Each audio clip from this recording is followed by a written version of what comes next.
repaired their ship, and the twin alien girls begged him to stay forever.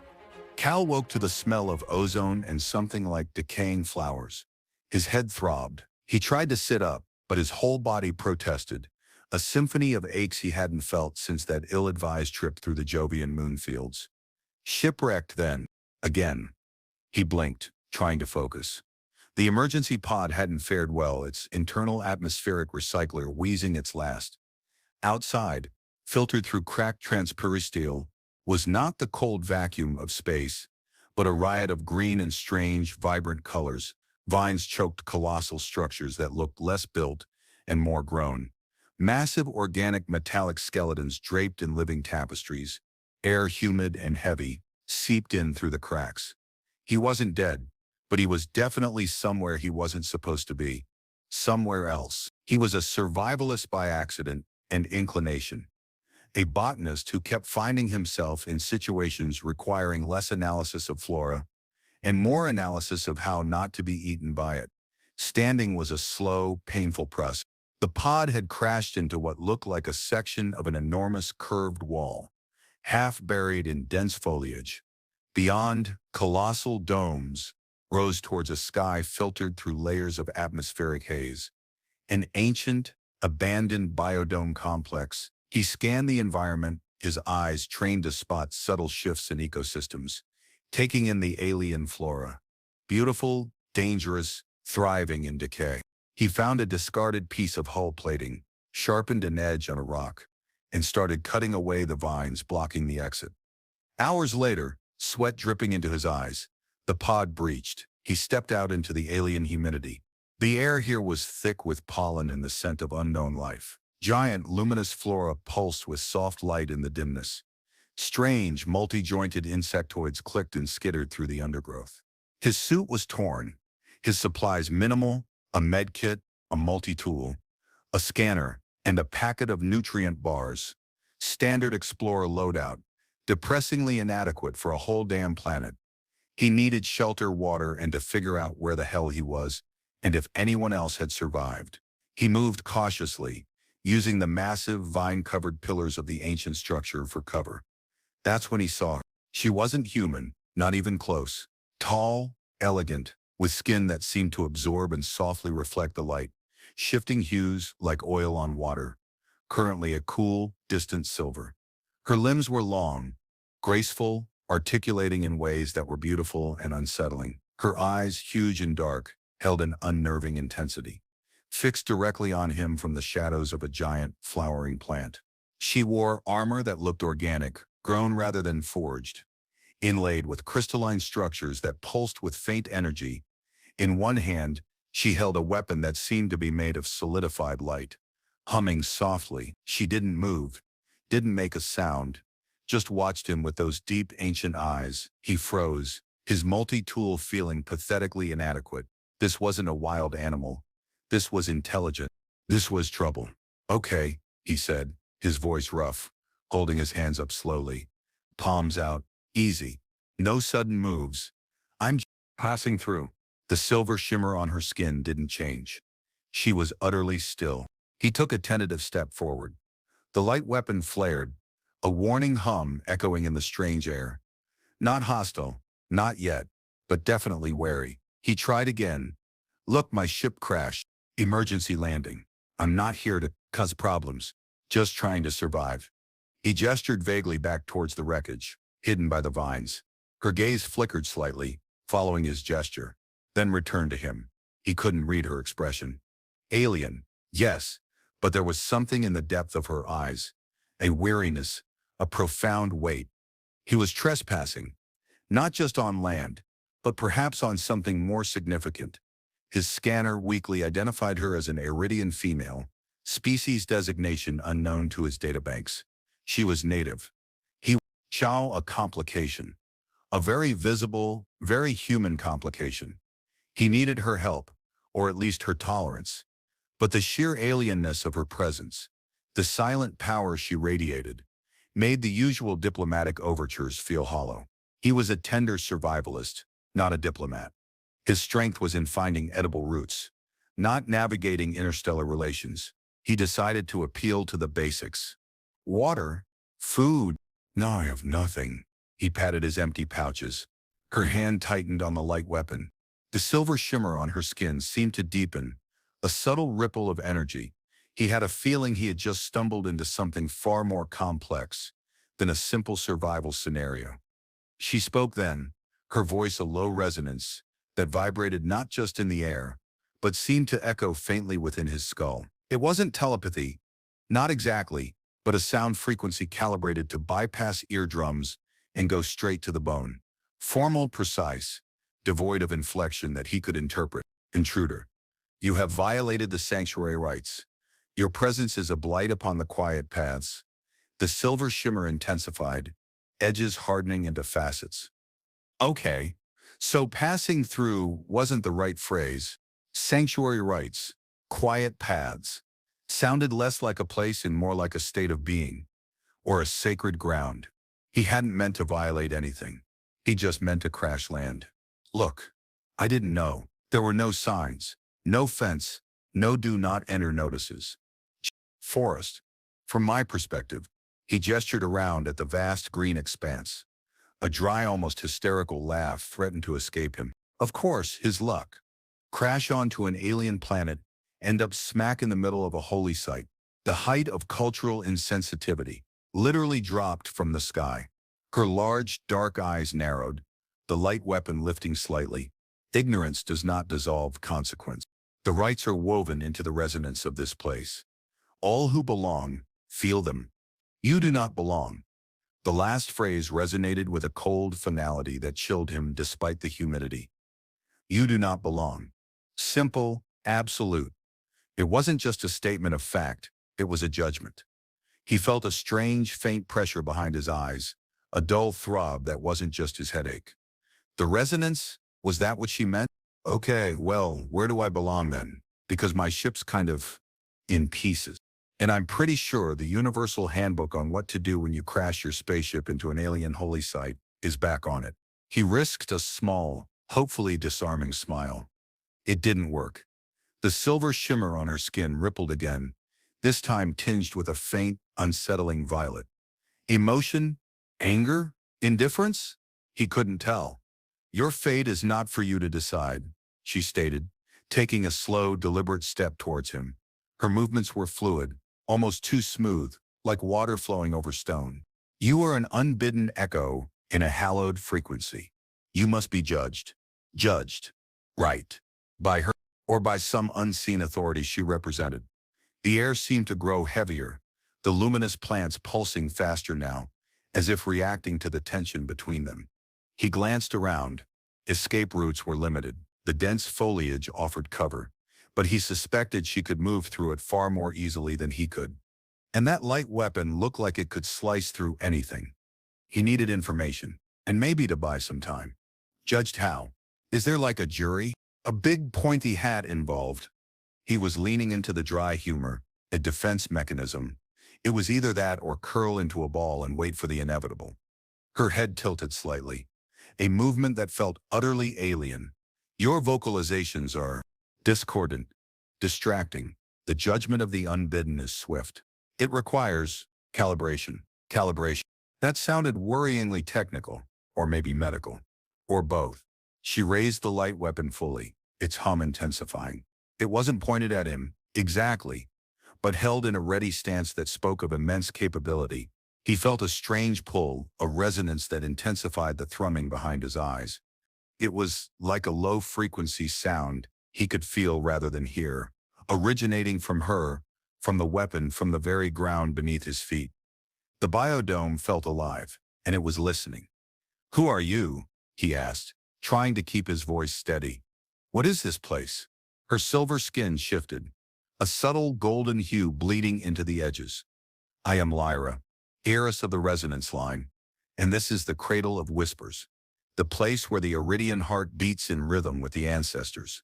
Your intrusion has disrupted its cadence. Lyra, heiress, resonance line, cradle of whispers." It sounded ancient, important, and utterly beyond his comprehension. He was a botanist from Earth, for crying out loud. His biggest challenge before this was getting funding for a hydroponics project. Now he was disrupting the heartbeat of an alien planet's sacred site just by existing. His multi-tool suddenly felt like a child's toy. He needed to find a way to resonate with her, not just her sacred ground. Lyra studied the human, his form ungainly, his skin a strange, uniform pinkish hue that held no light, no resonance. His scent was sharp, metallic, alien in a way that grated against her senses, trained for the subtle, organic perfumes of her world. His vocalizations were jarringly loud, filled with what her rudimentary translation matrix identified as humor, a concept that seemed illogical in a moment of such grave violation. He was an unbidden echo, a disruption in the delicate frequency of the cradle. By the rites, he should be dissolved. His discordant pattern dispersed before it could unravel the woven resonance of the ancestral heart. Yet something held her back, not pity, not empathy. Iridians of the resonance line were trained to feel only the pulse of the world, to embody the stoic strength of stone and light. But this human was different. His presence felt chaotic, yes, but also strangely grounded. He radiated a faint warmth, a biological vitality that was both foreign and compelling. And his eyes, they were the color of a rare Earth sky she had seen in ancient data trains, wide and held a vulnerability that belied his attempts at humor. He was clearly lost, out of his, not a predator, but a broken thing that had fallen from the stars. The consort priesthood whispered of threats from beyond the veil, of dissonant beings seeking to sever the iridian connection to the ancestors. Could he be one? But his presence felt small, accidental, not like a harbinger of cosmic conflict. The judgment is not for others, Lyra stated, her voice resonating through the humid air, careful to keep the subharmonics focused on him, a subtle pressure meant to assess his energy signature.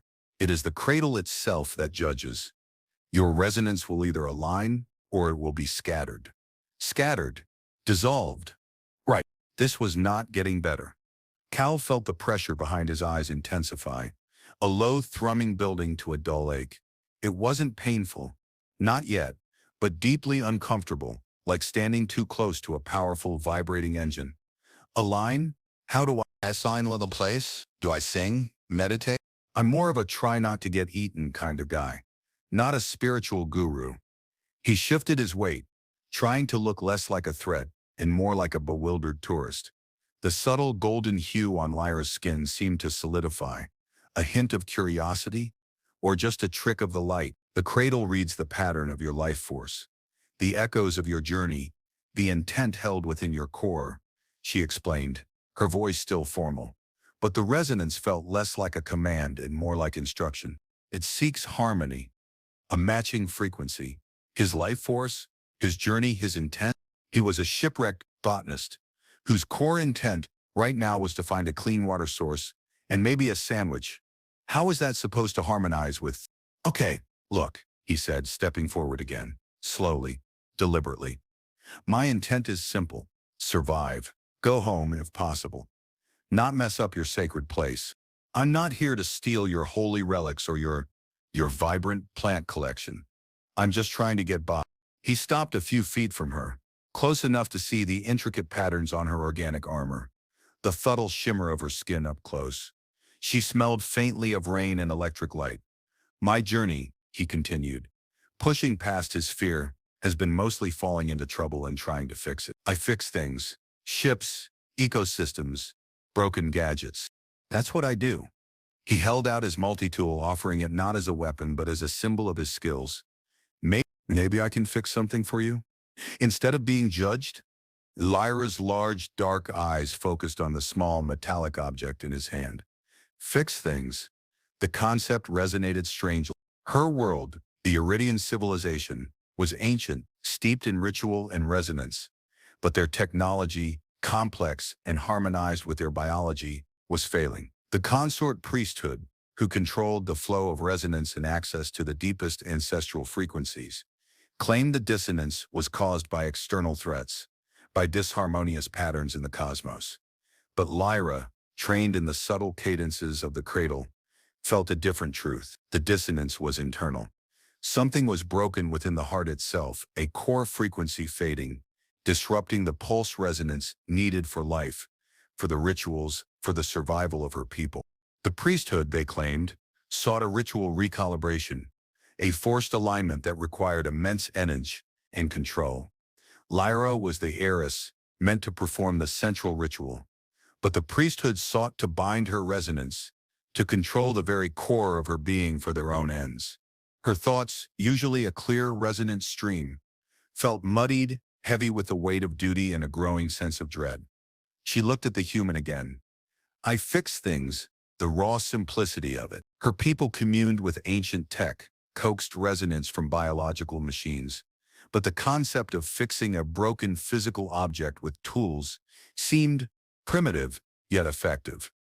Her organic armor, intricate and resilient, held tiny fractures, points where the failing resonance had caused subtle decay. She had been unable to repair them. This fixing, she said, her voice retaining its formal cadence, but the subtle golden shimmer on her skin intensified, a swirl of amber hinting at contemplation. Could you mend that which is broken, even without resonance? Depends what it is, Cal replied, taking a deep breath, hope flickering. But given the right tools and enough time, humans are pretty good at tinkering things back to life.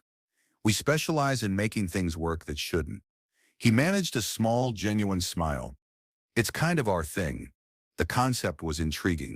Could this unbidden echo, this source of dissonance, possess a skill that could mend the physical decay caused by the spiritual brokenness of her world? It was a wild, almost heretical thought. The priesthood would condemn it as relying on base, non-resonant methods, a further corruption. But the cradle was vast, held many secrets beyond the priesthood's narrow interpretations. The judgment of the unbidden was not solely dissolution.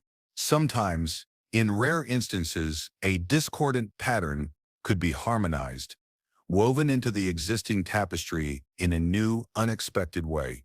If his intent was pure, if his resonance, though alien, held a frequency of mending, perhaps the cradle would not scatter him. Perhaps it would integrate him, and perhaps, just perhaps, his fixing could be the unexpected key she needed to understand the deeper brokenness within her world, the one the priesthood was exploiting. The cradle's judgment can take many forms, Lyra said, lowering the light weapon slightly, though not fully disarming herself. The pressure behind Cal's eyes eased, the thrumming receding to a low pulse. If your intent is mending, the cradle will test it, not upon yourself, but upon a part of its own decay. She gestured with her free hand towards the massive vine-choked structure they were within. The resonance hub, its core pulse, weakens. The priesthood claims it is the blight of external dissonance. If you could mend a pathway within it, demonstrate this fixing, that would be a form of resonance the cradle might accept. A test. Fixing the heart of their sacred site. That sounded significantly harder than fixing a leaky faucet. But it was a chance that didn't involve being dissolved. Okay, Cal said, nodding slowly. Okay, I can try. Lead the way. Lyra turned, her movements fluid and silent. The silver shimmer of her skin pulsed with a new subtle rhythm, layered with the amber of contemplation. She didn't speak, but began moving deeper into the structure, navigating the dense alien flora with effortless grace. Cal followed, careful where he stepped, scanning the plants, the ground, trying to process the sheer alienness of it all. A crashed ship, a sacred site, a ritual-bound heiress, a corrupt priesthood, and a test of his skills as a fixer to determine if he got dissolved or something else. This was definitely not in the survival guide. His internal translator struggled to keep up with the concepts Lyra embodied: resonance, ancestral heart, cradle of whispers. It was like trying to build a spaceship with only a hammer and some twine. But he had his multi-tool. He had his hands. And he had a stubborn refusal to become one with the alien topsoil just yet. As they moved deeper into the ancient biodome, the light from the luminous plants grew denser, painting the decay in ethereal glows. The air grew warmer, thicker with the scent of blooming things, and something else, something metallic and heavy, like ancient power settling into dust. He could feel the subtle vibrations through the soles of his torn boots, the resonance she spoke of, a low, almost imperceptible hum that felt like the building pulse of a sleeping giant. Lyra moved with purpose, her senses seemingly attuned to this hidden world. She paused occasionally, touching a glowing vine or a segment of the ancient structure, her skin briefly reflecting the light of the object. A brief flash of shared frequency. They arrived at a vast chamber open to the sky above, where the biodome's roof had partially collapsed, allowing a filtered, greenish light to penetrate. The center of the chamber was dominated by a colossal, crystalline structure, pulsing faintly with a dying light. Vines and strange, luminous fungal growths clung to it, slowly encroaching. This was the resonance hub. Cal could feel the dissonance here acutely. The vibrant hum of the surrounding dome felt strained, fractured around this central point. It was like listening to a beautiful piece of music, with a single, off-key note played repeatedly. The air was cooler here, heavy with stillness. Lyra approached the crystalline structure, laying a hand on its surface. The silver-amber shimmer of her skin bled into the crystal, but the light within it barely responded. A faint, sorrowful sigh of energy. The resonance hub, she stated, her voice softer now, tinged with something that might have been grief.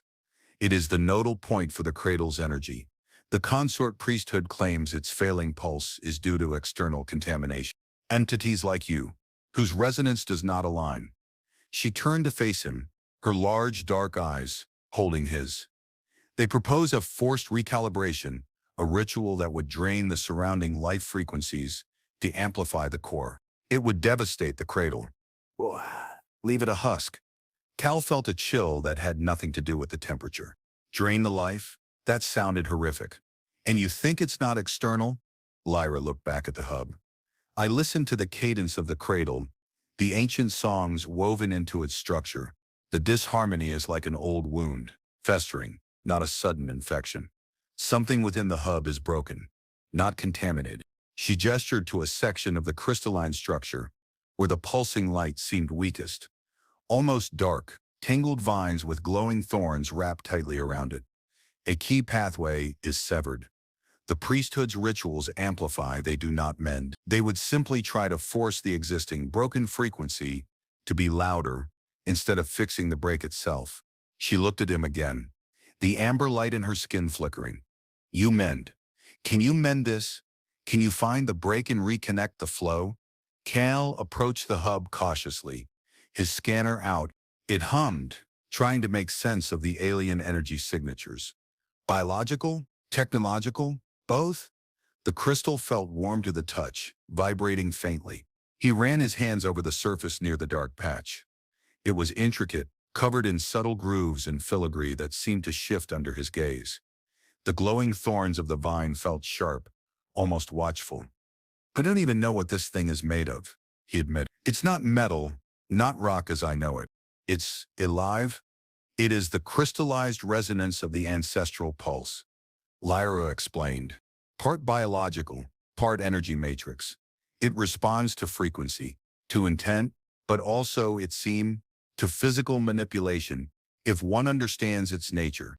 Her tone suggested he wouldn't. Okay, Cal said, focusing. This wasn't about knowing everything. It was about applying principles. Find the break. Understand the system. Find a way to bridge the gap. Need to get a closer look at where the energy cuts off. These vines, they look like they're part of the problem. Constricting it. They are symbiotic growths that have become parasitic due to the imbalance. Lyra confirmed. The priesthood forbids interfering with them directly, claiming they are part of the natural decay that must be overcome by force. Natural decay is usually a sign. The system is unhealthy, Cal muttered, pulling out his multi-tool. It morphed from a scanner to a small, precision-cutting laser. Let's see if we can clear some of this decay, a way to get a better look. He approached the thorny vines cautiously. As the laser touched a glowing thorn, a low, keening sound echoed through the chamber, a sound of protest that resonated unpleasantly in his skull. Lyra tensed, her light weapon humming, but she didn't stop him. The thorns, as he tried to cut them, resisted, pulsing with a faint energy that pushed back against the laser. This wasn't just plant matter, it was interwoven with the hub's energy field. It's pushing back, he said through gritted teeth. increasing the laser's intensity slightly. They're drawing power from the hub. Lyra stepped closer, reaching out to touch a different part of the vine near the hub. Her skin shimmered, a wave of pure silver washing over the plant. The vine recoiled slightly, its glow dimming. My resonance can soothe them or suppress them, but not sever their connection without causing further damage to the hub. Right, Cal said, the pieces clicking into place. Biological resistance, energy connection. He needed to cut the physical link without disrupting the energy flow in a way that harmed the core. It was delicate surgery on a fundamental level. Okay, work with me. You suppress the energy in the vine right where I'm cutting, just enough to dull its resistance. I'll make the cut. It required coordination, trust. Lyra hesitated for a fraction of a second, trusting an unbidden echo with the delicate task of intervening with the cradle's decay, in a way forbidden by the priesthood, was an immense risk. But the alternative was the forced recalibration, a path she felt certain would destroy her world. She met his gaze, saw the focused intensity in his eyes, the steady set of his jaw. He wasn't reckless. He was calculating, applying his alien logic to her sacred problem. Agreed, she said, her voice firm. Do not falter. She placed her hand on the vine near where he aimed his tool, and a wave of silver light flowed from her, enveloping the area. The vine's resistance lessened. Cal worked slowly, meticulously. His multi-tool, adaptable as it was, wasn't designed for this kind of biological energy surgery. He had to adjust the frequency of the cutting laser, using trial and error guided by the feedback from his scanner, and the subtle changes in the vine's resistance, dictated by Lyra's touch. It was a strange dance, his focused physical action guided by her intuitive resonant manipulation of the alien energies. He felt a growing connection to her presence beside him, not just as a helper but as a partner in this delicate task. Her skin shimmered steadily silver, her hand holding the vine with a quiet intensity. He could feel the subtle shifts in her resonance as she countered the vine's defense mechanisms. It wasn't telepathy, but a shared sensitivity to the strange energy field they were working within. Finally, with a soft snap that was more energetic than physical, the section of the vine severed from the hub's surface. The low keening sound subsided. The air felt slightly lighter. Cal carefully pulled the severed vine away. The glowing thorn faded quickly, becoming inert. The dark patch on the crystal hub, however, remained. It was a small, intricate area, a network of crystalline pathways that looked fractured, like delicate circuitry shattered. Okay, Cal said, wiping sweat from his brow. That's the break. The energy flow is cut here. He leaned closer, examining the shattered pathways. Looks like something overloaded it, or maybe just degraded over time. The consort priesthood performed minor alignments here in the fast cycles, Lyra said, her voice low, using amplified resonance. Perhaps they did not understand the damage they were causing. Cal hummed in agreement. Applying too much power to a delicate system was a common way to break it. Right. Well, amplifying a broken circuit just makes it worse. You need to bridge the gap, restore the pathway. He pulled out a different attachment for his multi-tool, a set of fine manipulators and a plasma welder calibrated for microscopic work. This required a different approach, not cutting, but joining, repairing. I need to see if I can find a way to reconnect these pathways. Might need some conductive material, or maybe I can coax the crystal itself to bridge the gap. He started testing the edges of the broken crystal pathways with a fine probe, sending tiny, low-frequency pulses through them. Lyra watched him, fascinated. His methods were so different from her own people's reliance on resonance and biological attunement. He was using external tools, manipulating the physical structure with precision. It was practical, effective, a different form of harmony, perhaps. The crystal, it has a memory of its flow, she offered. Perhaps if its inherent frequency is reminded, it will seek its connection. Reminded of its frequency. Key connection, it sounded like nonsense. But in this place, with its living crystal and resonant energy, maybe it wasn't. Okay, Cal said, intrigued. How do I remind it? Is there a tone? A pulse? Lyra hesitated. Our touch attuned to the ancestral frequency can resonate with the crystal's memory. But my resonance alone is not enough to bridge the physical break. It requires a confluence, a joining of frequencies. His physical mending, her resonant touch. It was the same principle they'd used on the vines, but deeper, more fundamental. Okay, he said, looking at the shattered crystal. Let's try it. My tools bridging the gap. Your touch, reminding the crystal. He positioned the manipulators, aligning the broken edges of the pathway with infinite care. This was the crucial part. One wrong move could shatter the whole section. Lyra knelt beside him, extending a hand towards the crystal. Her skin was a soft silver, ready to flow. Now, she breathed, a single word resonating deep within his chest. Cal held his breath and activated the microplasma welder. Simultaneously, Lyra laid her hand on the crystal near his tools. As Lyra's hand touched the resonance hub, a wave of pure resonant silver light pulsed from her skin, flowing not just over the surface, but seemingly into the very structure of the crystal. Cal felt the resonance deepen, the subtle hum of the chamber intensifying, focusing on the point where his tools met the shattered pathway. It was more than just sound. It was a feeling, a deep pervasive vibration that seemed to align with the very marrow of his bones.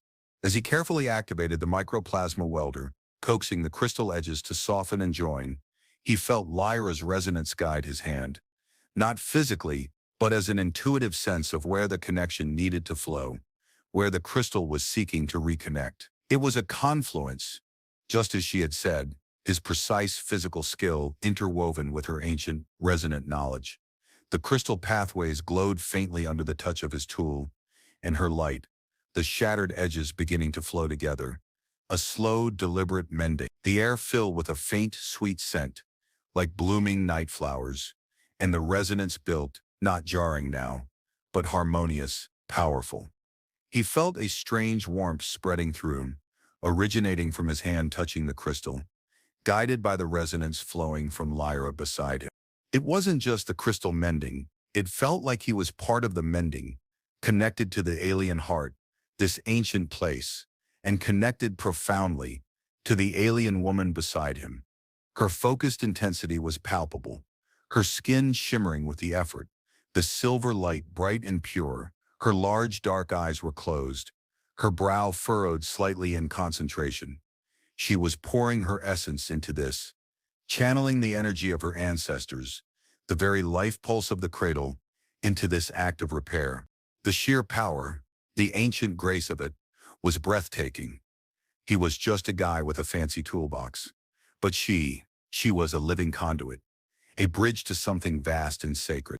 He felt a pang of something unexpected, not fear but awe, and something else, something that tightened his chest and made his own breath catch. A connection that went beyond the practical necessity of fixing the hub. As the last gap in the crystalline pathway sealed, a soft, bright light erupted from the mended section, flowing outwards like water, filling the dark patch with vibrant energy. The low, off-key note in the chamber's hum vanished, replaced by a clear, strong tone that resonated with joyful purity. The entire resonance hub pulsed, its light strengthening, casting shimmering patterns across the chamber. Cal felt a rush of energy, a sense of completion that went beyond simply finishing a task. It was like slotting the final piece into a cosmic puzzle. He pulled his tool back. Lyra opened her eyes, her skin shifting from pure silver to a brilliant, radiant gold.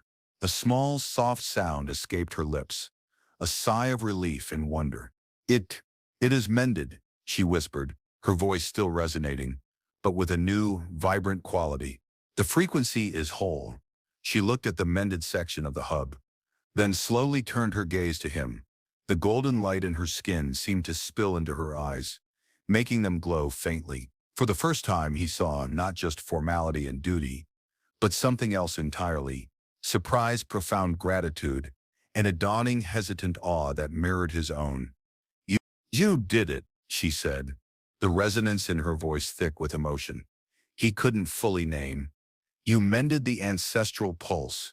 The golden light radiating from Lyra intensified, bathing the chamber in a warm, resonant glow. It wasn't just visual. Cal felt it deep inside him, a soothing warmth that chased away the fatigue and the lingering aches from the crash. The air hummed with revitalized energy, the luminous plants pulsing in a faster, more vibrant rhythm. The resonance hub, fully lit now, sang a silent song of renewed power.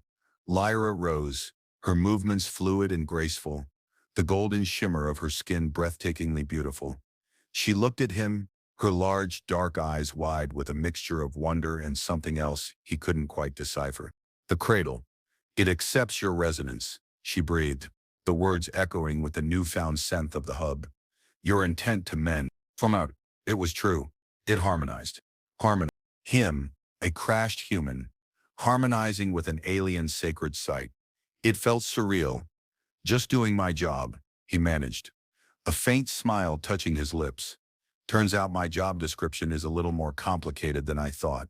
Lyra didn't smile. Her expression remained one of profound seriousness, but the golden light around her softened, becoming less intense, more intimate.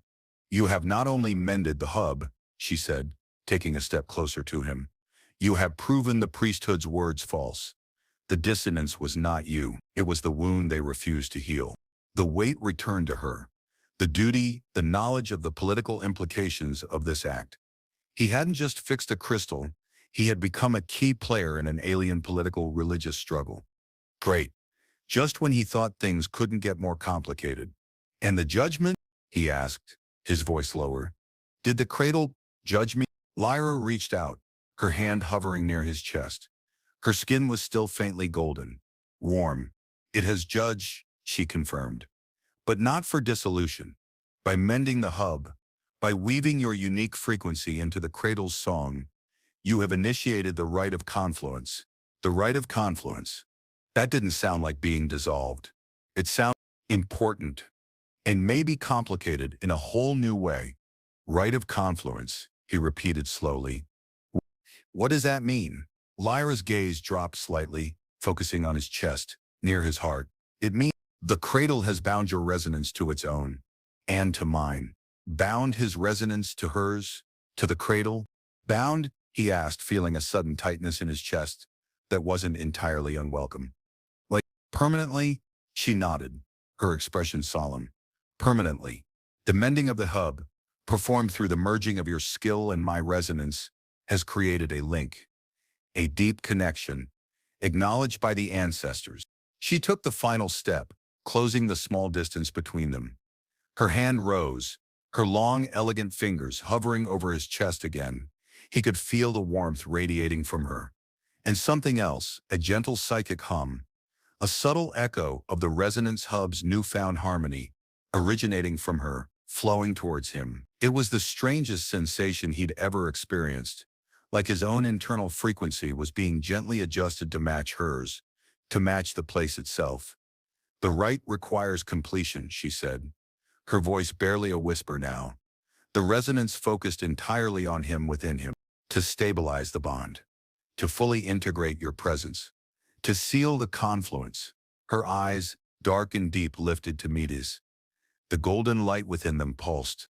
The priesthood will know the hub is mended. They will seek to understand how. They will see the change in my own resonance.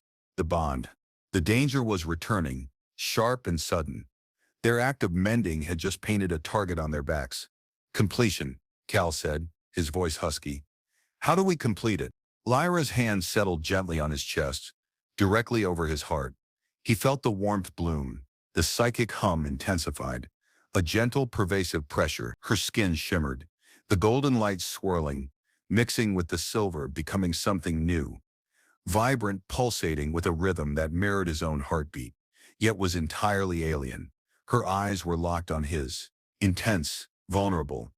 The rite of confluence, Shama's emerging, she said, the resonance in her voice deepening, flowing into him, of being, of life force, of intent. It is performed, skin to skin, resonance to resonance, heart to heart. Her meaning was unmistakable. The rite of confluence was a mating ritual, a ritual union required to seal the bond forged in mending the hub, to solidify his place, and her own, against the looming threat of the priesthood. It was unexpected, overwhelming. He had just wanted to survive, Now he was being asked to merge his being with an alien heiress as part of an ancient ritual to save her people and himself from a corrupt religious order. His dry humor failed him completely. All he could feel was the warmth of her hand on his chest, the intense gaze of her glowing eyes, and the powerful, undeniable pull of the resonance binding them together. The air in the resonance hub grew thick with the building energy of the rite. The hub itself pulsed with a strong, steady light, casting shifting patterns across their forms. Lyra's hand remained on Cal's chest, the golden-silver light of her skin flowing, merging with the subtle warmth radiating from him. The psychic hum intensified, becoming a chorus of gentle vibrations within him, resonating not just in his bones, but in his mind, his very awareness. He could feel her presence like an echo in his thoughts, a mirror of his own emotions tempered by an ancient stillness.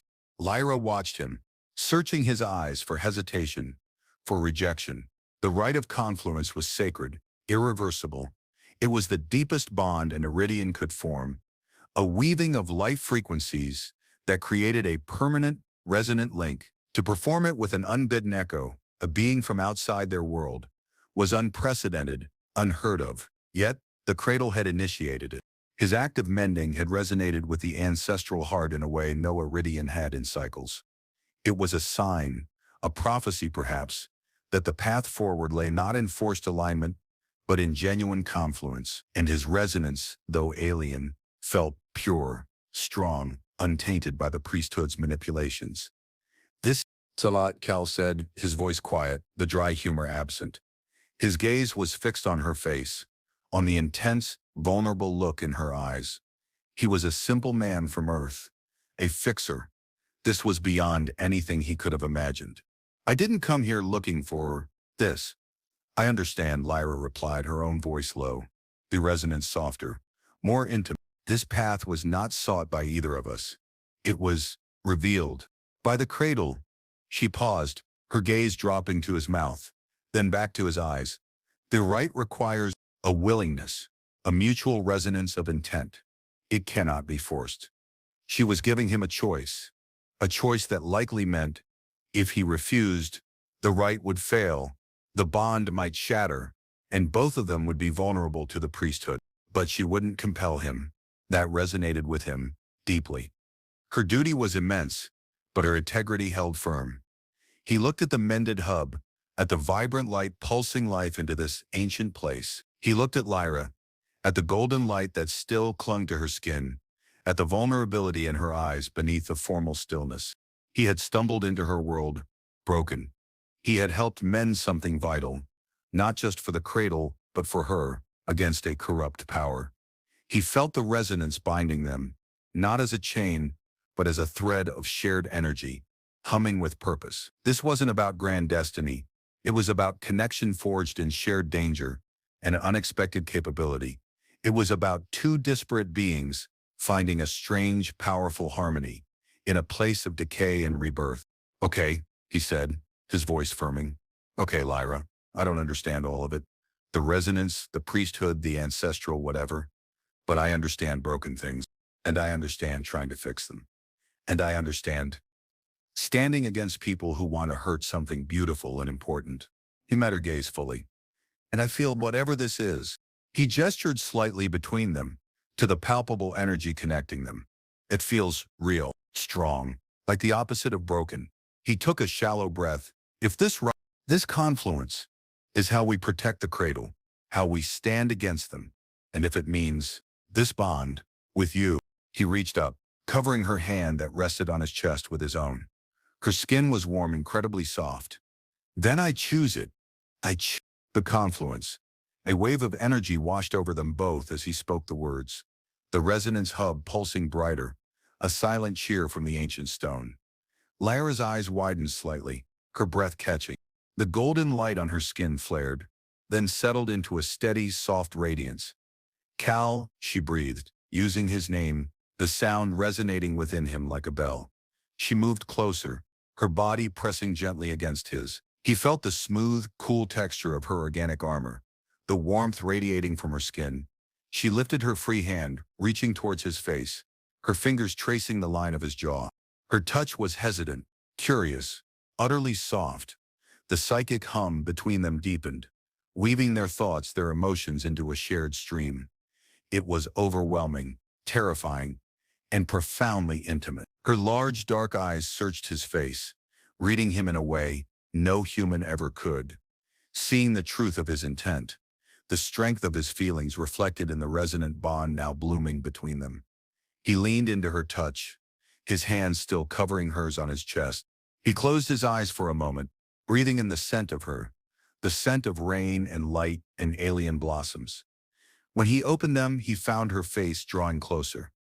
Their first kiss was not a human kiss of soft lips and gentle pressure. It was a merging of resonance, a flow of pure energy guided by intent and need.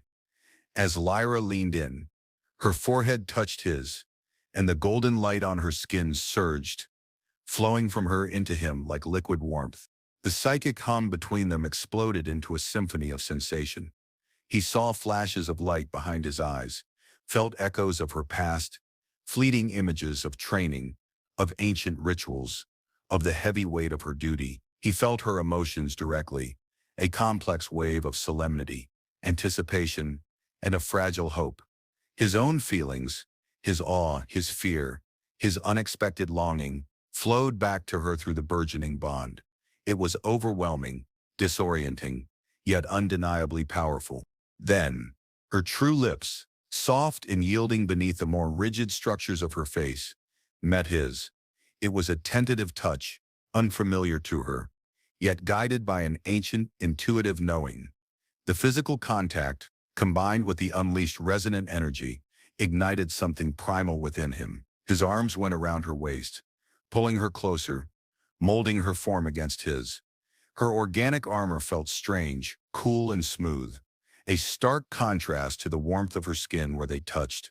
Her body curved against his in a way that was both alien and perfectly fitted. Her multi-jointed limbs allowed her to wrap around him with unexpected strength and grace. The kiss deepened, becoming less a ritual exchange of energy and more a desperate physical need. The psychic resonance softened, receding to a powerful undercurrent, leaving their physical senses heightened, raw. Her breath hitched against his mouth, a strange resonant sound. His fingers dug gently into her sides. The golden light on her skin pulsed faster, mirroring the frantic beat of his heart. This was the confluence, the merging she spoke of, not just of minds or spirits, but of bodies, driven by the ancient imperatives of life itself. It was strange, alien, perfect. He felt a deep sense of rightness, of coming home to a place he'd never known. He wasn't just surviving anymore. He was belonging to her, to this moment, to the powerful, resonant bond forging between them. As the intensity built, a new sensation washed over him. It wasn't just resonance. It was a merging of senses. He felt the world through her, the subtle vibrations of the cradle, the distant sounds of the jungle outside the dome, the faint metallic tang of the air. He saw the golden light on his own skin, felt his own warmth through her perception. It was a profound, dizzying intimacy. Then a jolt, not of pleasure but of awareness. A new kind of resonance, sharp and discordant, intruding on their private world. It was the priesthood, the mending of the hub, their rite of confluence, had sent a ripple through the Iridian resonant network, alerting their enemies. Lyra stiffened in his arms, the golden light on her skin fading instantly, replaced by the cool, alert silver of a warrior. Her eyes snapped open, wide and focused, no longer soft with vulnerability, but sharp with danger. "They know," she breathed, pulling back slightly, but keeping her hands on him. "They feel the shift in the cradle's frequency, and my resonance. It is marked by yours, marked by the right." They were exposed. The intimacy, meant to seal their bond and protect the cradle, had instead revealed them to the very power structure they sought to defy. The romantic climax had just bled directly into the narrative climax, the external threat colliding violently with their fragile, newfound connection. They had fixed the hub, but they had broken their anonymity. Now they had to face the consequences. Together, bound by a bond that was both their greatest strength and their most dangerous vulnerability. The future, which moments ago had seemed filled with the quiet promise of shared light, was now stark with the shadow of confrontation. Lyra pulled away fully, her body language shifting from lover to sentinel in an instant. The silver light on her skin pulsed with urgency, her large dark eyes scanning the chamber, listening to the subtle shifts in the cradle's resonance that spoke of intrusion. Cal felt the abrupt emotional distance, like a physical blow, a stark contrast to the overwhelming intimacy of moments before. The psychic echo of her presence lessened, though the resonant bond itself remained, a low thrumming beneath his skin.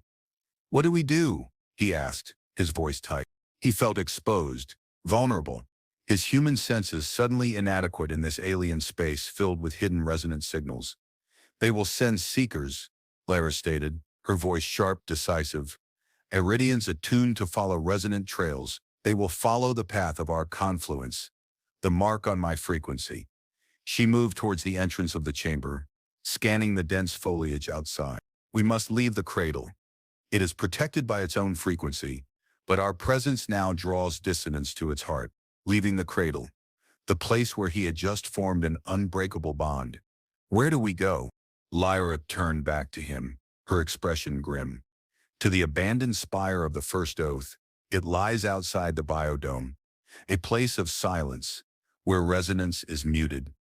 If we can reach it, we may evade their pursuit." A spire of silence. It sounded like the opposite of everything he just experienced here. But it was a plan, a path away from imminent danger. "Okay," he said, retrieving his multi-tool, feeling a strange sense of normalcy in the familiar weight of it. "Lead the way. I'm getting surprisingly good at following you into trouble."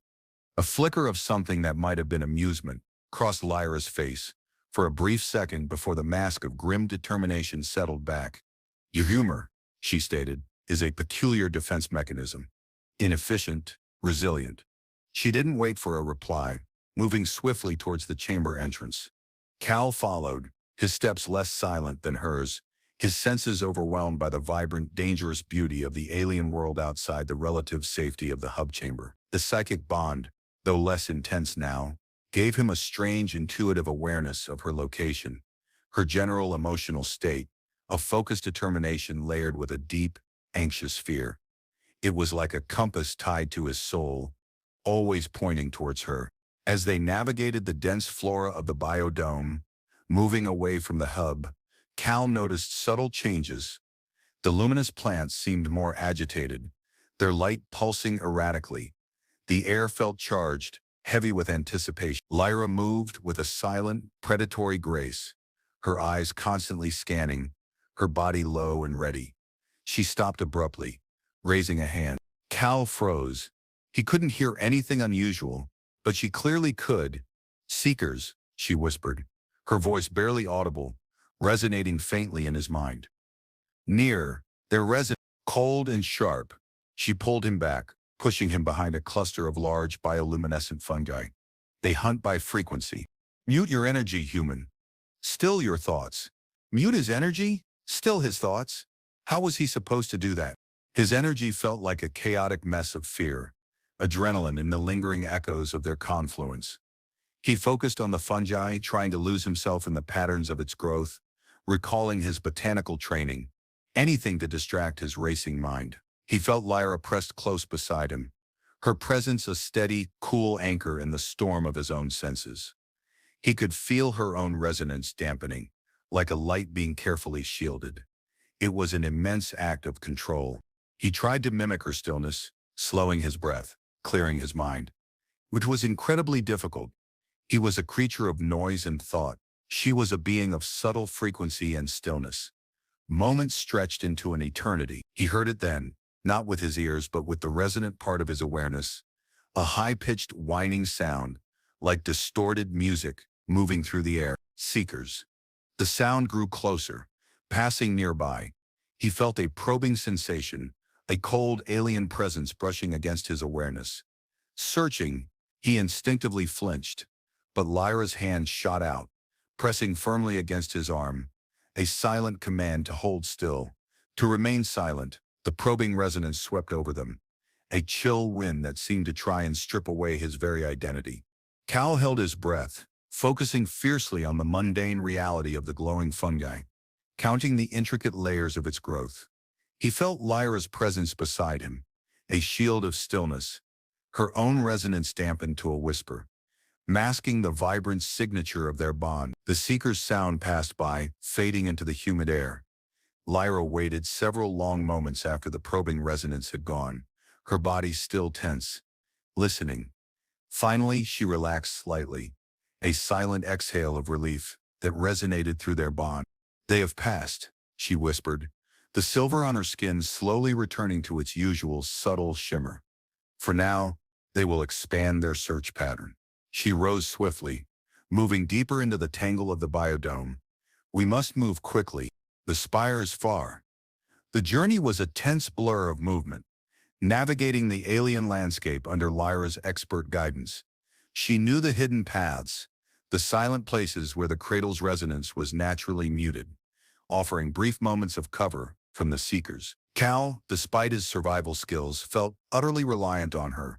He could spot dangerous flora and find potential water sources, but she could read the very energy of the world, sense the invisible threats that hunted them. The psychic thread of their bond was a constant presence, a quiet conversation beneath the surface of their urgent flight. He felt her weariness, her determination, the deep current of worry for her people and the cradle.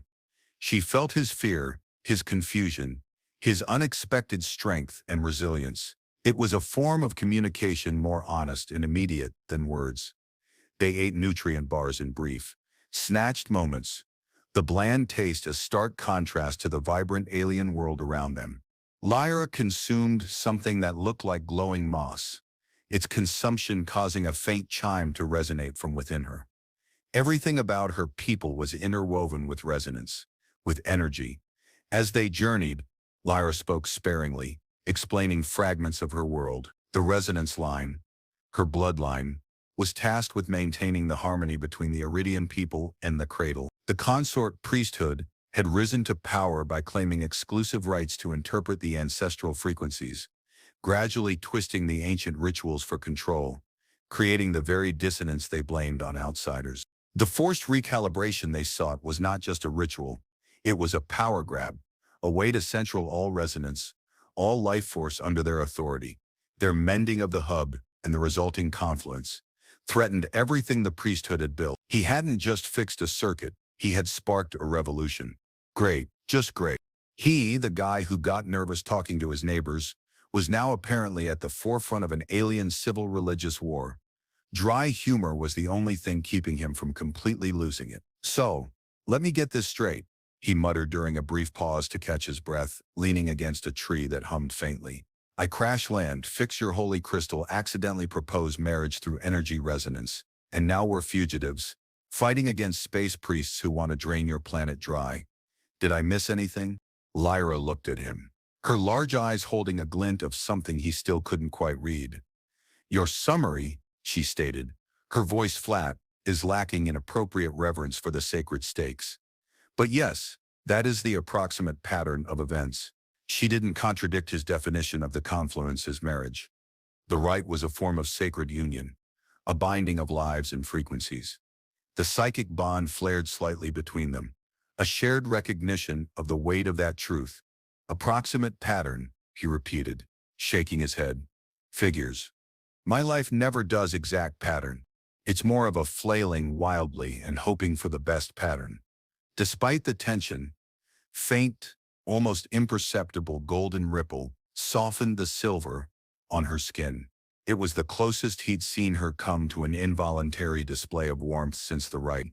Their journey continued, the biodome giving way to a more open rocky landscape as they neared the outer edges of the ancient complex.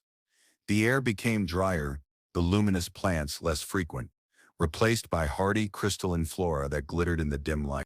He felt the change in the cradle's resonance, fading behind them like a receding tide.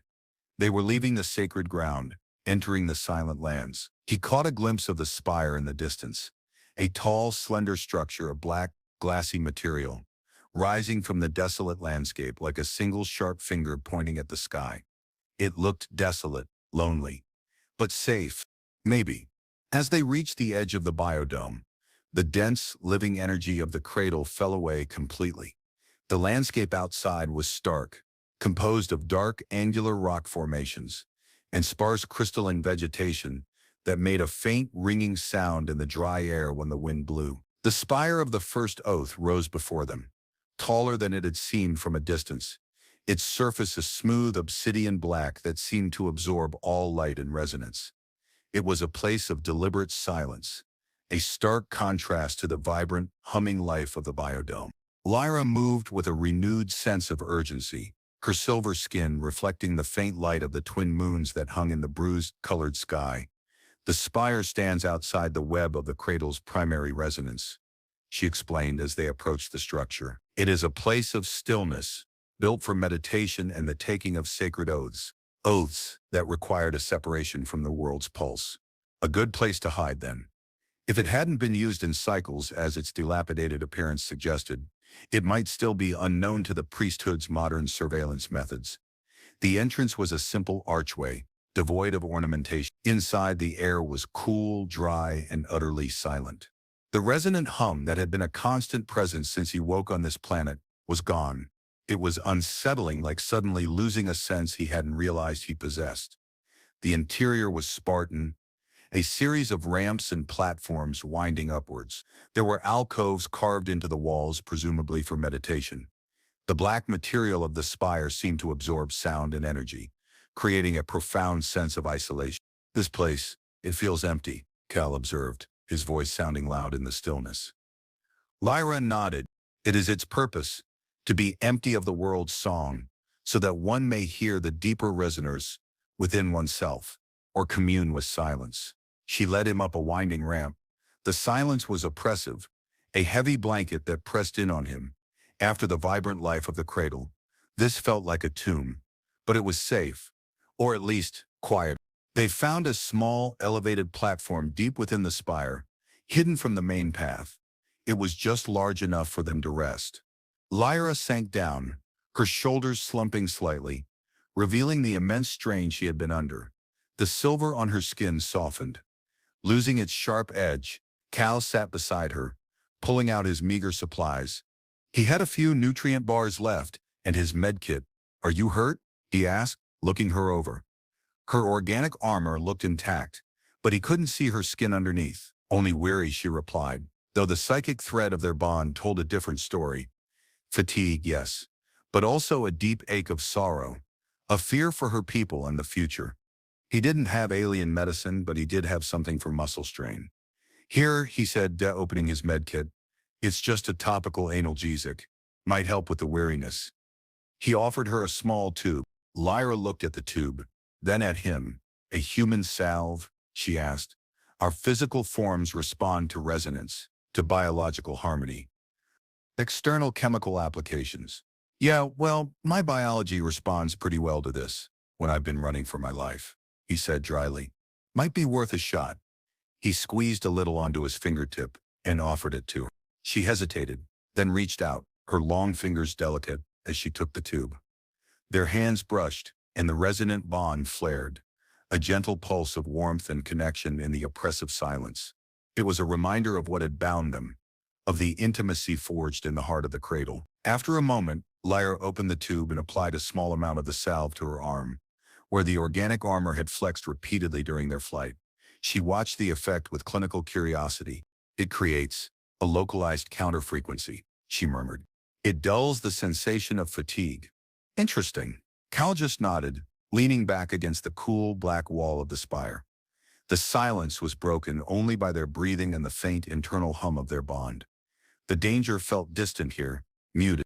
They had a brief reprieve. "We need to figure out what comes next," he said softly. "The priesthood won't stop looking." Lyra closed her eyes for a moment, the golden light reappearing faintly on her skin, a sign of deeper thought or resonant connection to the past. "The spire holds archives," she said, her voice low. "Records of the first oath, of the ancient ways before the priesthood's rise. Perhaps a forgotten path to challenging their authority without resorting to violence. An archive. That sounded promising. Information was power. His kind knew that. "Okay," Cal said. "Let's find the archives." Maybe there's something in there that can help.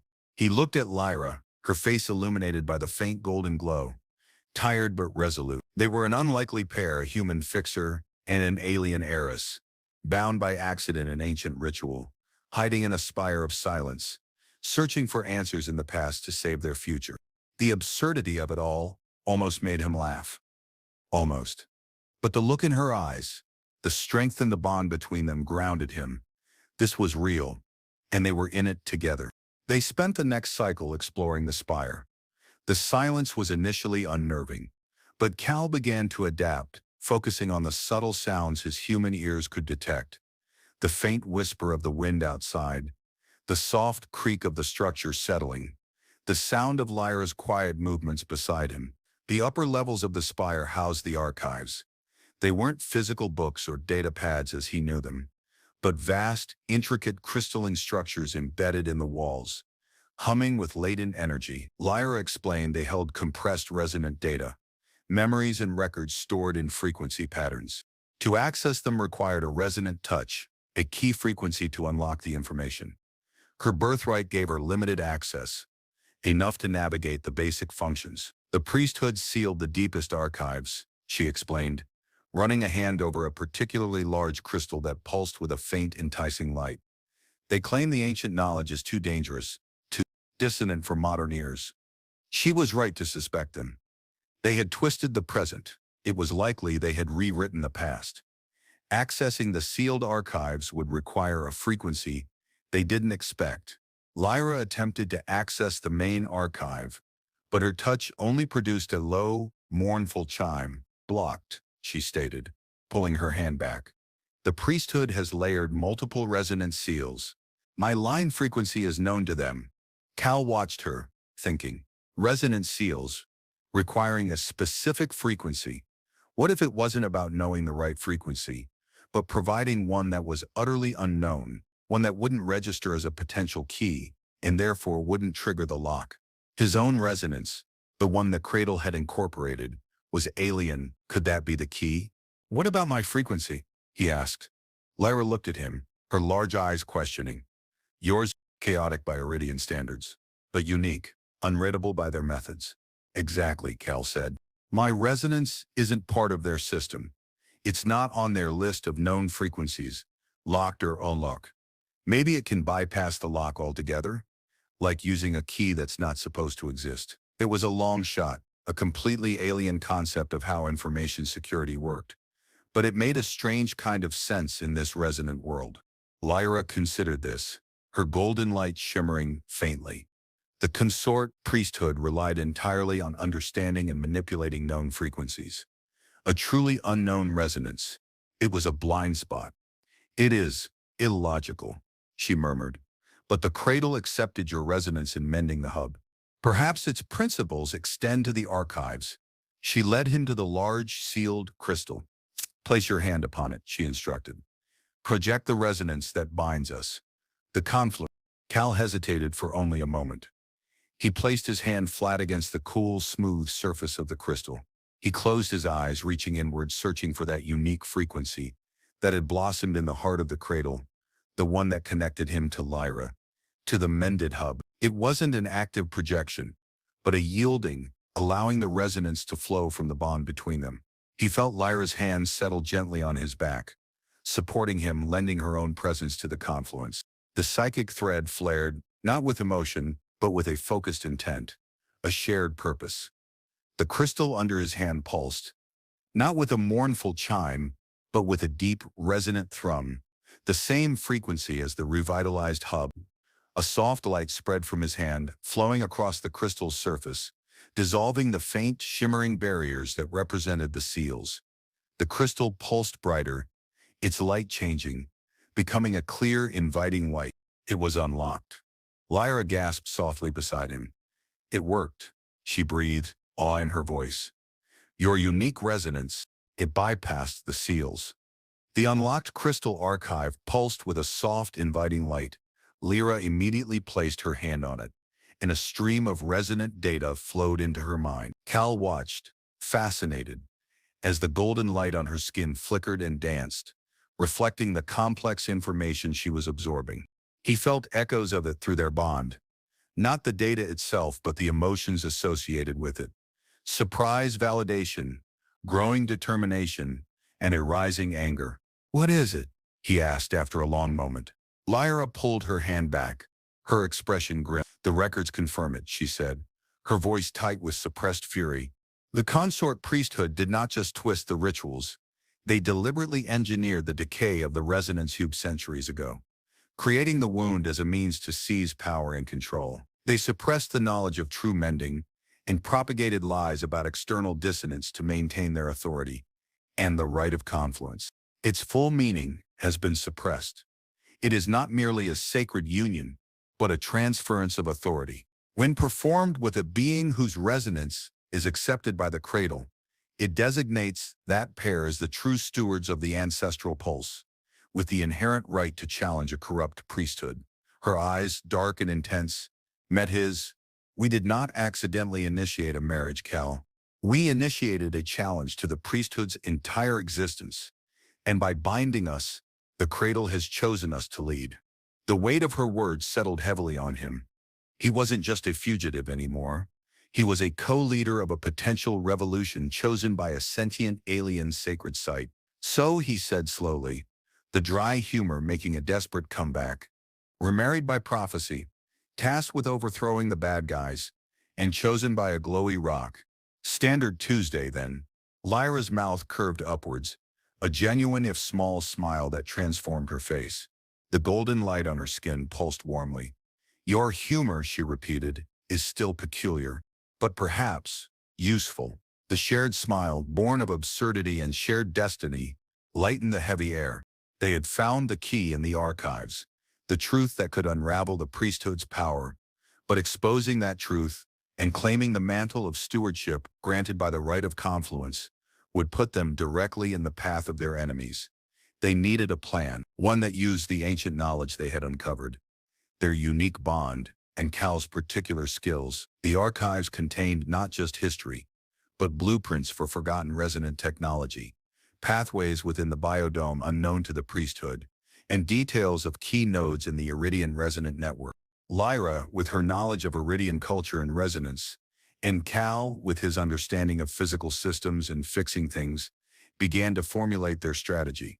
It involved not a direct military confrontation, but a resonant disruption, a way to broadcast the truth from the archives through the Iridian network, while simultaneously activating a fail-safe within the cradle that would strip the priesthood of their ill-gotten control over the core frequencies. It was a complex plan, relying on precise timing and their combined abilities, and it meant leaving the relative safety of the spire and venturing back into the heart of Iridian civilization, right where the priesthood held sway. The silence of the spire, once a refuge, now felt like a waiting room. They had knowledge, they had a plan, they had their bond.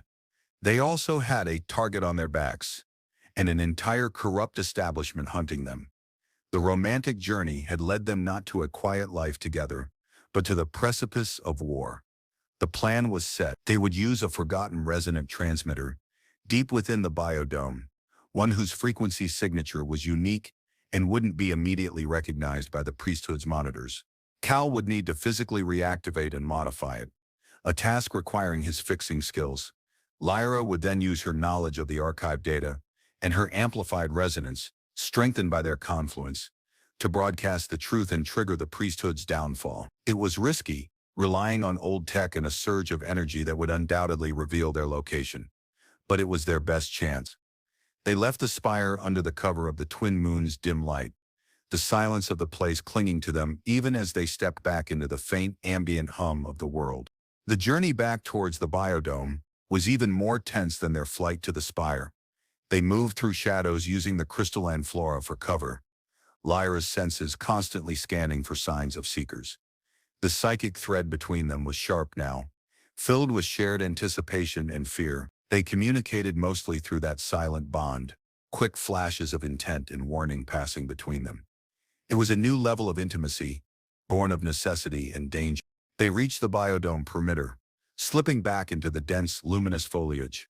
The air here was thick with the scent of life and energy, a welcome change from the spire's oppressive silence. They made their way towards the location of the hidden transmitter, a journey that took them through parts of the biodome Cal hadn't seen before, places where ancient energy still pulsed beneath the overgrown surface. They found the transmitter in a hidden grove, a structure overgrown with luminous moss, its crystalline components dull and inert.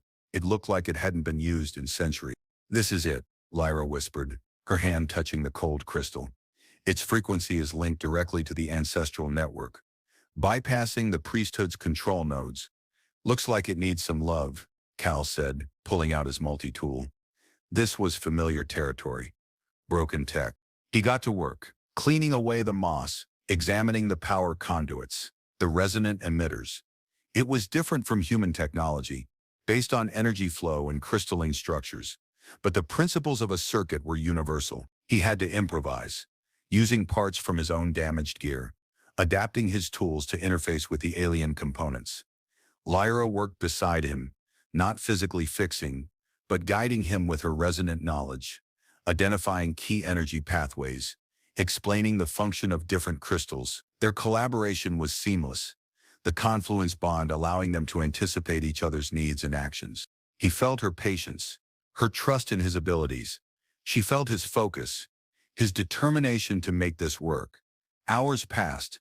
Sweat dripped from Cal's brow as he painstakingly rewired energy flows, recalibrated resonant frequencies, and coaxed life back into the ancient machine. Lyra provided the subtle energy input needed to test the components, her fingers glowing softly as she touched the crystals.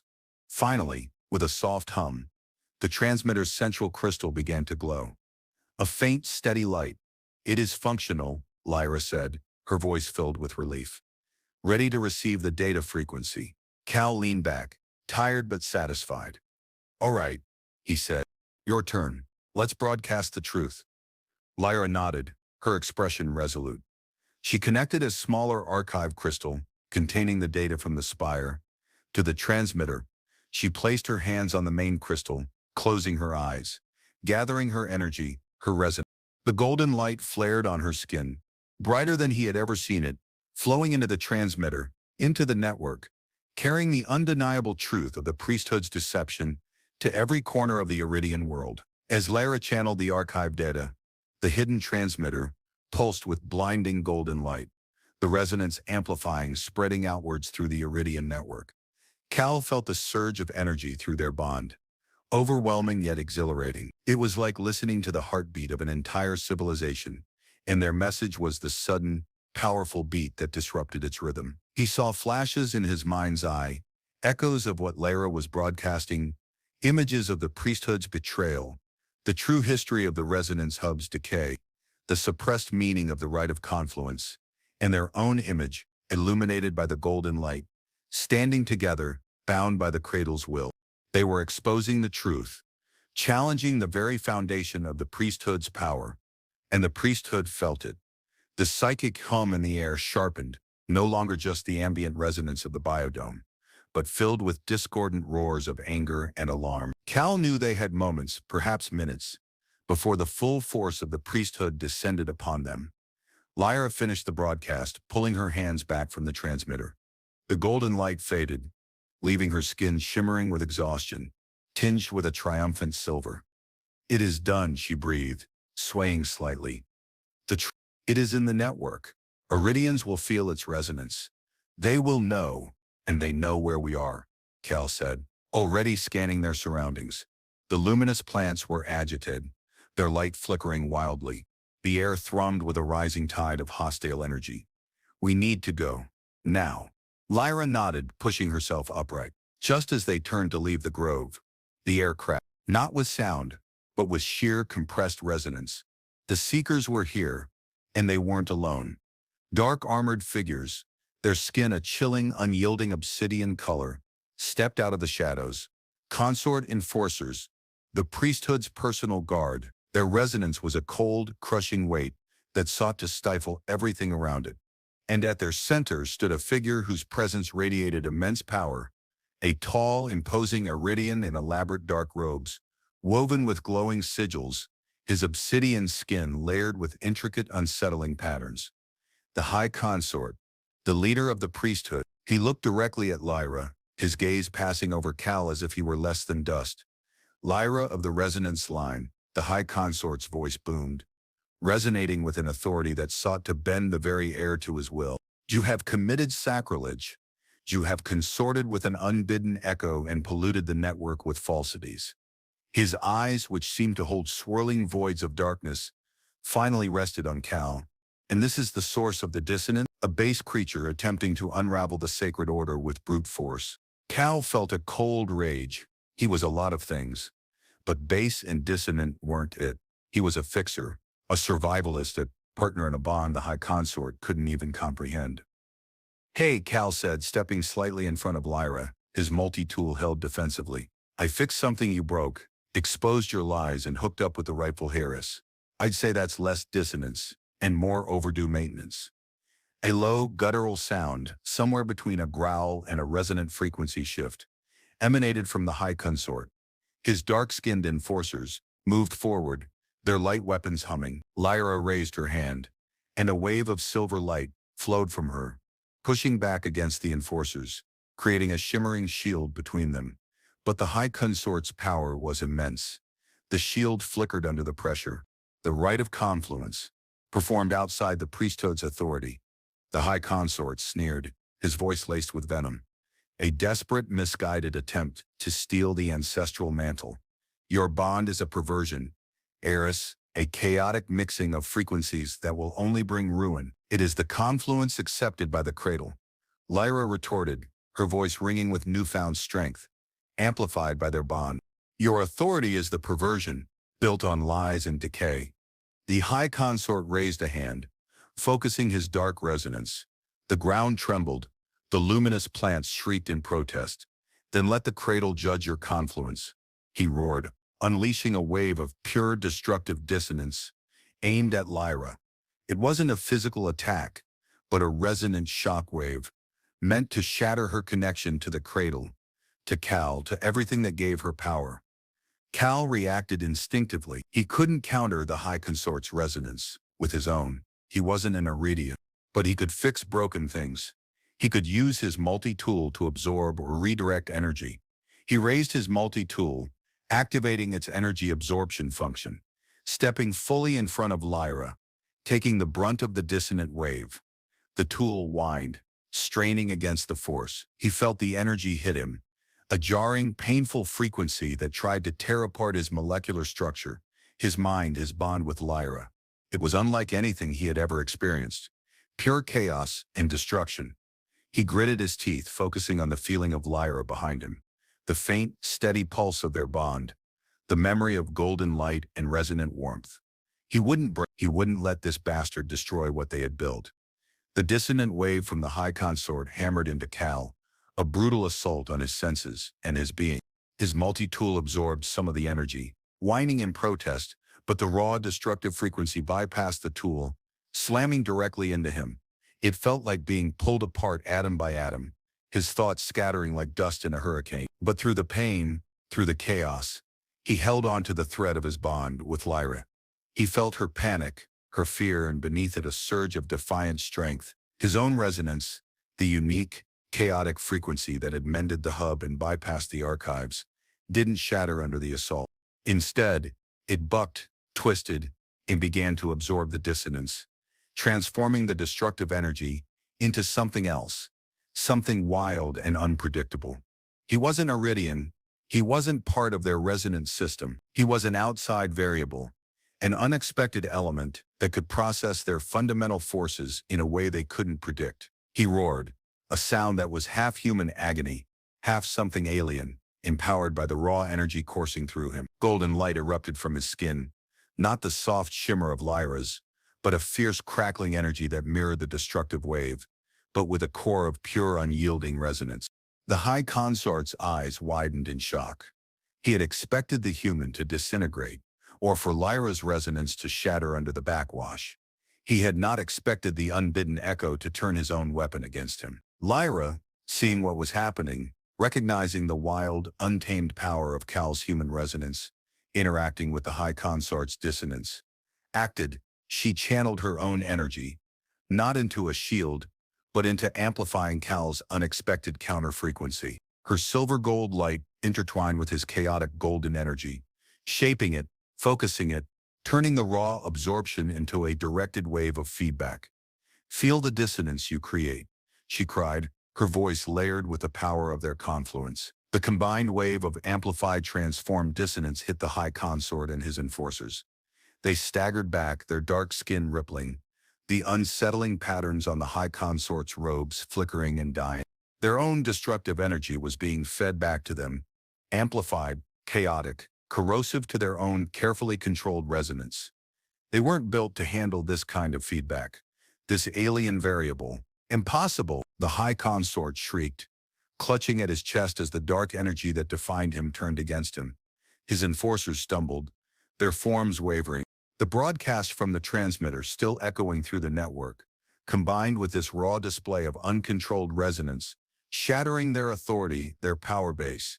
With a final, desperate surge, the High Consort unleashed another wave, but it was weaker, fractured. Kalar, empowered and shielded by Lyra's focused resonance, met it head-on, his own golden light blazing, absorbing the last of the attack and reflecting it back. The High Consort and his remaining enforcers vanished in a flash of chaotic energy, not destroyed, but forcibly scattered.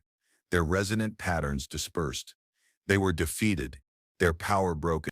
The grove fell silent, save for the sound of their heavy breathing and the faint, calming hum of the tremor. Its job done. Cal stumbled back, the golden light on his skin fading, leaving him trembling and exhausted.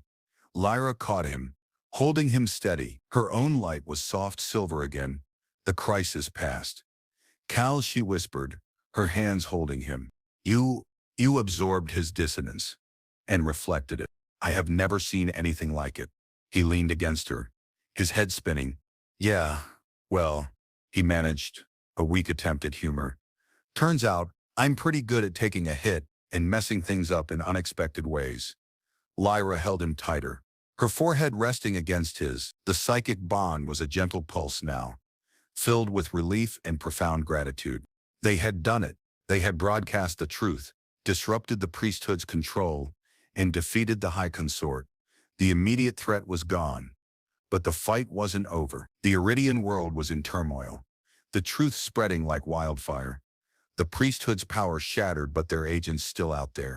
And they, the unlikely pair, bound by confluence, were now thrust into leadership. The immediate aftermath was a whirlwind. The resonance hub, its pulse strong and true, now broadcast the unvarnished truth from the archives, confirming the priesthood's centuries of manipulation. Iridians across the world felt the shift, the resonant confirmation of the betrayal. The High Consort and his inner circle, their resonant patterns scattered by Cal's unique absorption and reflection, were neutralized, their power effectively broken. Many of the consort enforcers, their link to the High Consort severed, faltered, confused by the sudden vacuum of authority and the overwhelming truth bomb hitting the network. But the transition was not seamless. Loyalists to the priesthood, steeped in their doctrine, resisted. There was confusion, fear, and scattered conflict across the Iridian enclaves.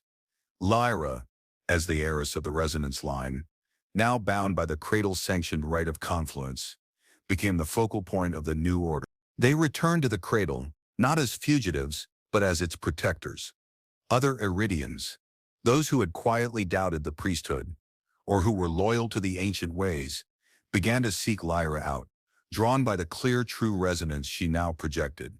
Amplified by her bond with Cal, they established a temporary command center within the resonance hub, the very heart of the change they had wrought. Cal, the human fixer, found himself in the bizarre position of advising alien leaders on logistics and strategy, translating human concepts of organization and infrastructure into terms Lyra and her allies could integrate with their resonant culture. His multi-tool became less about physical repair and more about analyzing energy flows and identifying resonant disruptions caused by the remaining priesthood loyalists.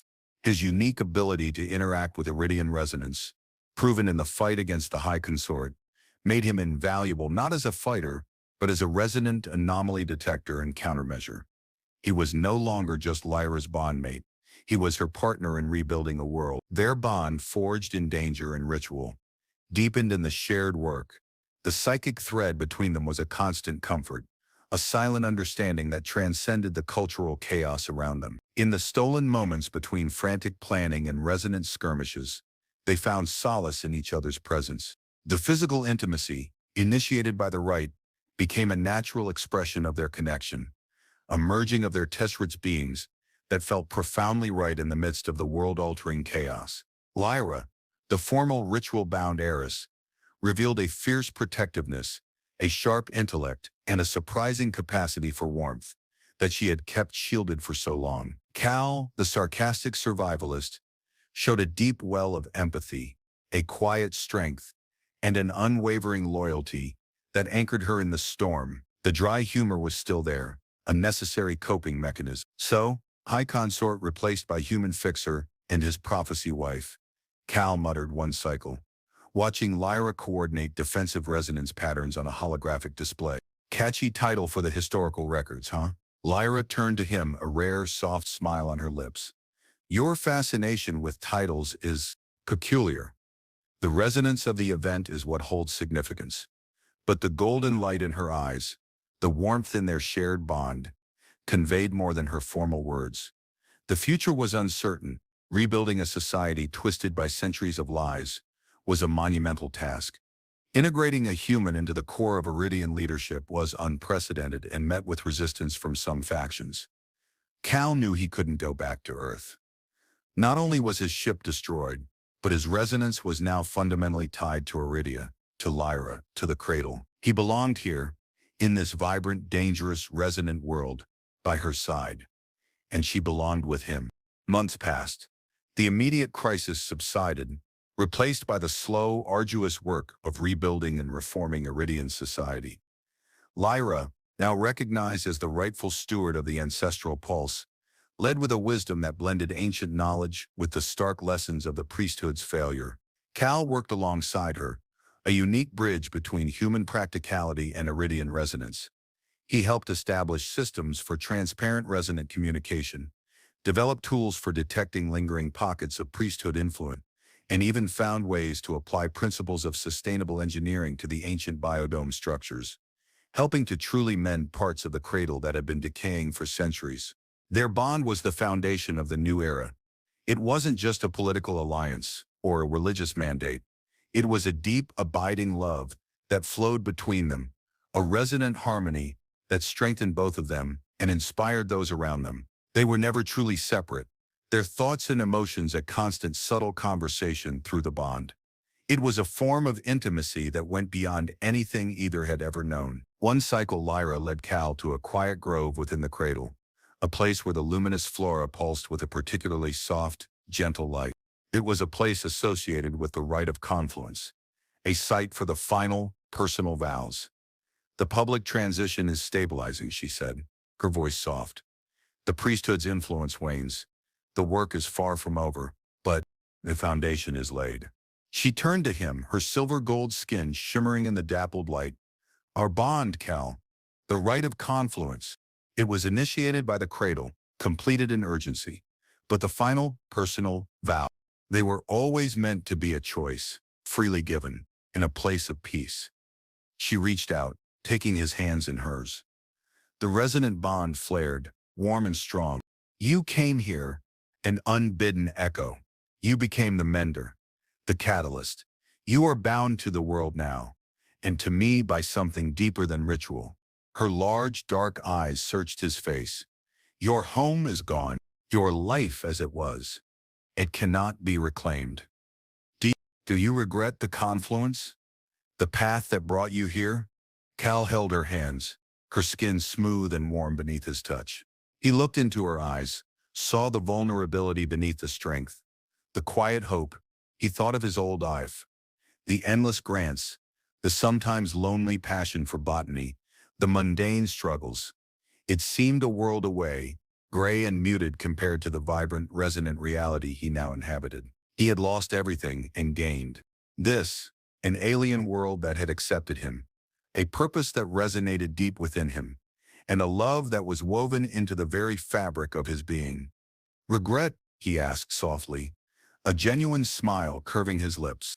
Lyra, I crashed into a holy site, got chased by space priests, became one half of a prophecy power couple, and fell in love with an alien heiress who glows.